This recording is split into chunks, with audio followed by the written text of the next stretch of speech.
Hello, everyone. It's Jaleesa Hardy and Erica Hill with Acts Excellent. Global. We're here today. We're going to give you another webinar, and today's webinar is related to elevator speech. Yes. So basically, we'll just go over what is an elevator speech and what is an elevator pitch and the differences. So I'll get started. An elevator speech is a short description of your idea, a company, or a product that you provide. It's meant to be short and sweet within 30 seconds of an elevator ride. So basically, that's hence the name elevator speech. It's short enough to explain your idea and leave interested parties wanting more. The question you always want to answer is, what do you do? Again, it's a quick summary of your business and how it adds value. Now, an elevator speech is also a great opportunity for entrepreneurs, whether you're at a networking event or you're at a party or you're just meeting new people, to basically introduce them to your company to get potential customers, investors, or referrals.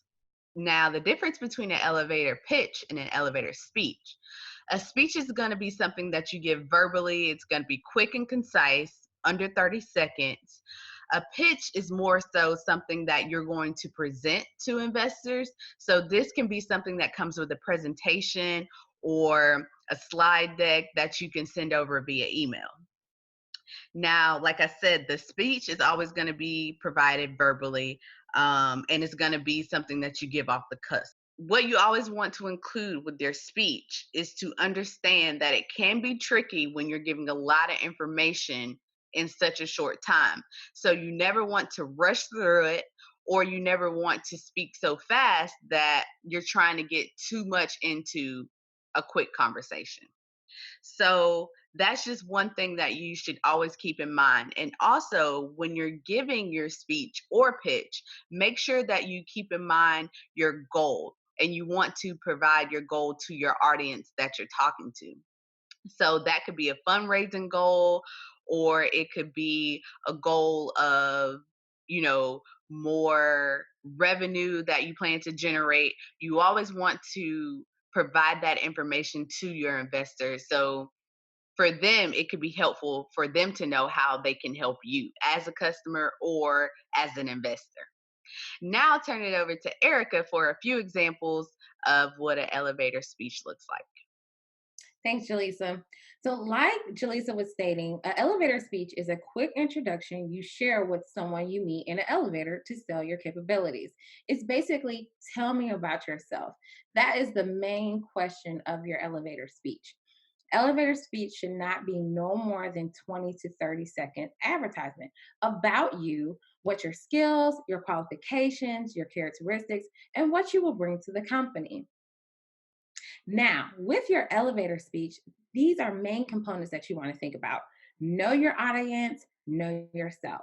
So, when you know your audience, research your audience and customize your pitch to definitely target them. Know yourself. What are your key strengths? What adjectives come to mind when you describe yourself? What is it that you're trying to sell or want recruiters to know about you? Why are you interested in that company or the industry that you're trying to represent to? Once you know your audience and know yourself, you're now ready for outline. So, outline, who am I? What do I offer?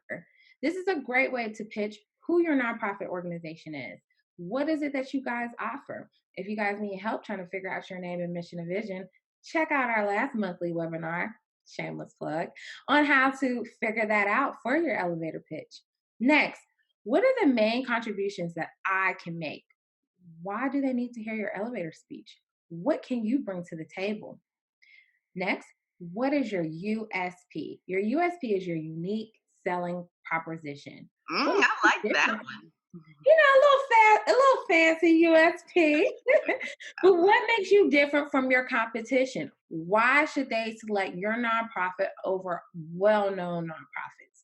So, what is unique about you? Next, what is the application story or accomplishment that you can maybe plug into your elevator pitch that makes them even more want to work with you? Next, what is the action item that you plan to bring to that company? After you have written out that outline, you are now ready to write it out so it flows freely. Practice it out loud. You want to be able to practice and be flexible because there's a lot of things that you do want to do and don't want to do when you're giving your elevator speech or pitch. What you do want to do is you want to be sincere, conversational, and natural. You want to practice where you can stop and restart if you have to. This really works when you're practicing out loud because there may be a time where someone might walk in while you're in the middle of speaking, or you briefly have to stop and get back on topic. So you want to be able to practice it so you know where to pick up and where to leave off. You want to be able to make eye contact as you're speaking. You want to project passion. Tell them why your nonprofit means so much to you and why it is needed for the community, youth, or school, or whatever demographic you plan to project it to. Give examples or use a quick story. What you don't want to do is sound canned or rehearse. You don't want to ramble and you don't want to just focus on yourself, leaving your business by the sideline. So it's really, really important that you practice that out loud and get honest people who will give you great affirming and adjusting feedback to help you grow and give you a well-formed elevator speech or pitch. So here is an example. Now, I found this example on Google because I want to give you two versions. I'm going to give you this one that's pretty lengthy, and I'm also going to give you what Jaleesa and I use for our own nonprofit organization. So, for this one is I help small businesses and nonprofits tell their story to people who need to hear it. You see, when someone knows our story, they can't help but like us, and we support and do business with those we like. So together we craft your story and start telling it to your employees, the media, potential clients, and to the world. I know it sounds like marketing, but what makes me unique is that first and foremost, I am a storyteller. I also have technical art, writing, and design background, which I combine to tell you a story in a special get their attention way. I recently completed a 16-page publication with an additional 15,000 copies that appeared in the March issue of Cleveland Magazine, telling stories of Cleveland's community development corporations. They were so delighted with the outcome that I am now in the process of designing an extensive website for them. So if you listen to that, though it's pretty lengthy, they mentioned who they were. They mentioned a unique selling proposition. They're a storyteller and they're going to tell media, potential clients, and the world about you. Yes. And they mentioned it Okay. in their elevator speech. Another thing is they mentioned an accomplishment 15,000 copies that they sold for a well known magazine. Pretty Now, cool. don't feel, worried if you don't have that accomplishment because you're just starting out. That is something that you can later add. Your elevator pitch can always be reorganized, recreated, rebranded. So don't think that, oh my gosh, I created this and I have to stick with this. No, as you grow, your elevator pitch grows with you, okay? Definitely. So here's an example of the elevator pitch that Jaleesa and I use. Again, when we rebranded ourselves and renamed our nonprofit organization, we had to redo our elevator pitch. And as we grew as a nonprofit, we implemented things that we brought to the table. So here is our elevator pitch. We are Axe Global Inc., which stands for Advocating Children Toward Success. We are a grassroots organization, and our goal is to spark interest of undeserved youth to create generational wealth in a global society. Axe Global Inc. will achieve this through exposure to heat, higher education, economics, agriculture, and technology. We want to help the youth think globally and act locally.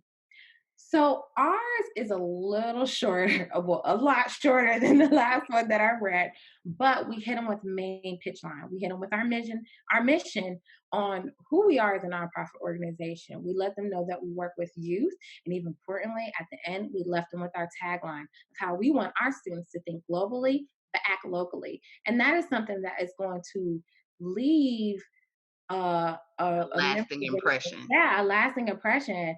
Like, they may not remember anything that you said before that, but they're gonna remember that tagline. So, if you have one for your nonprofit, I highly suggest putting that in your elevator pitch. Definitely. And at So the end of the day, ours is short and sweet because that's what you want it to be. yeah, like, we'll keep it real. We wanna be able to remember. We wanna pick up and leave it off because you Seriously. guys, when you're in those meetings, it happens. Someone walks in or someone says, "Excuse me," on something, or let's just say you meet someone in the elevator, meet someone in the lobby. You gotta say, "Excuse me," because someone's walking past. You don't want to stumble and be like, where did I just leave off? No, you want to get them right back where you had them, telling them exactly why they need to donate, why they need to sponsor, why they need to support or partner. This is exactly why elevator speech and pitches are so important to nonprofit organizations and just businesses, period. You definitely want to create one. So, Agreed. Jalissa, did I leave anything off? No, I think that was perfect. So, with that being said, we hope that we gave you a great overview of what an elevator speech and an elevator pitch looks like. And with that being said, until next time, friends. Until next time, please continue to check out our website for more webinars. And don't forget to hit that notification bell on our YouTube if you want to stay updated when we post new webinars each month. Take care. Bye.